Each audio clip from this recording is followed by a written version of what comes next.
Hey, Meghann Scully, and this is the Limerick Post Show. And joining me now, it is Catriona Daly, who is the writer of Duck, Duck, Goose, a new play that is out now, and it's going to be in the Lime Tree Theatre on the 23rd of October. First of all, you're very welcome to the show.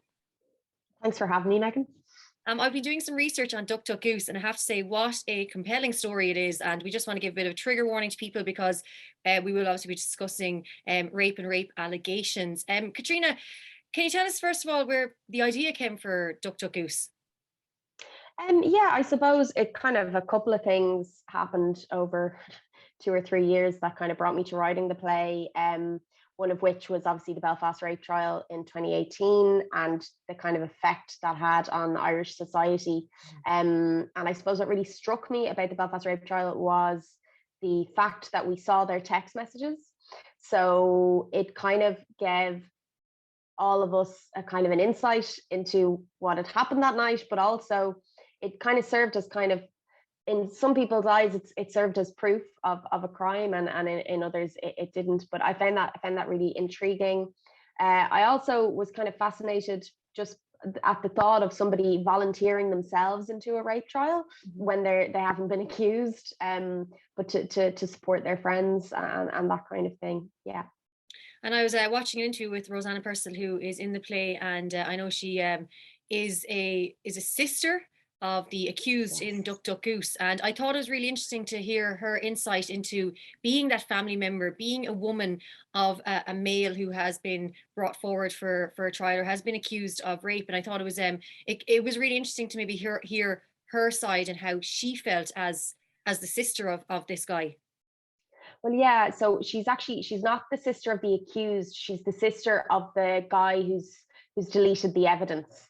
So, but it's how it affects how this one event kind of flattens this entire kind of community and ends up kind of affecting everybody that we meet in the play in one way or another, despite the fact that they weren't at the crime, weren't witness to it, they don't know what happened. So it's about kind of how divisive that can be in society, and the effect it has on those around us. And I know as well, obviously, it is a story we too often hear about, and as I said about trials going on, and I guess the media as well. It's on us, like a lot of times it's exposed on the media, and there is a lot, and in social media as well. You have a lot of people who, I guess think they're part of the judicial system who just want to get their tweets in there and say things, and these are such hugely traumatic moments for, as you've mentioned, everyone involved, for all family members, Yeah. because it's not easy for anyone to, as when it comes to even like messages or what's been said in court in front of both parents. And it is a really truly devastating thing that's happening quite a lot, and stories that we are hearing and reading about. Yes, absolutely. And the sensationalism behind it, and the fact that there's real human beings there somewhere. But I think in society today, we've become so wrapped up in true crime and all of these kind of things. And it's become quite seedy, really. And we touch about the media quite a bit in the play, both the social media and the actual media, and how that gets reported and distorted and all of that kind of thing. Yeah. Katrina, talk to us about writing it and then getting it onto the stage. It is quite such heavy subject matter, and to bring it to life. How was that process? It was a good process in terms of, I was very well supported by Fishamble, the theatre company who are producing it. It came out of a program they led a couple of years ago called A Play for Ireland, and which was basically they selected 30 writers to work on plays that they felt the Irish people really needed to see.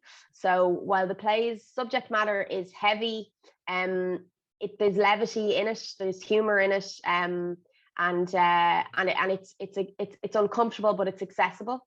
And I think we all felt, both in the rehearsal room and in the process leading up to the play, that it's kind of an important play to start some really crucial conversations amongst ourselves. The play's been on in Dublin now. We're in Cork at the moment. I'm in my hotel room, but it's been fascinating to hear people who've actually come back to the show twice, and how they've questioned some of their own behavior in the past, or they've confronted somebody that they felt maybe didn't do the right thing as a result of the play, which is, as a writer, it's the dream. Like, it's absolutely incredible. So I think that, well, that's, I suppose, yeah, what you want. You want people to probably ask questions. And as you mentioned, someone coming back twice, I suppose you'll probably see a message the second time around you didn't see the first time. And I think, as you said, it's good to get these conversations started, especially I think if people are watching and they've younger people in their homes, it's a good way to start an education, open the conversation about consent and, Exactly. what exactly is consent. Because I think an awful lot of people, there is some blurred lines for some young people that maybe aren't as sure about it. And I think it's really important to tackle these subjects and make young people and older people, all age groups, aware of what exactly consent is. Yes, exactly, exactly. And we've been very lucky to partner with them. The Active Consent program that's based out of Galway. They've been really great and really supportive, and their posters kind of hang in each venue then that we travel to. So Yeah, it's a great cause too. And Catriona, I have to ask, because it does say in the notes here how it is an in-person event. You have mentioned you've been in Dublin and Cork. What is it like yeah. being back in a setting with people? Oh my God, it's amazing. Like there was a fire drill last week in the middle of the show in Dublin, which is a disaster, but I think it just was such a lovely reminder for both the actors and the audience that we're back in the space, baby. It's just like, this is real, it's live theater. So there was a good buzz from it all the same. Yeah, I think that's the one thing. Everyone is just so happy to be back together in venues, and even, just even regular meeting people now for coffees and everything. It just seems so, it's something I think maybe not that we took for granted pre all of this, but I think now we're more appreciative of what we're able to do. It's the simple things in life, like being able to stroll into the theater, being able to go to in the cinema, being able to see friends and, not have to stay away and stay clear of them, and that. So that's, I think, something that people are really, taking and making the most of. Absolutely, absolutely.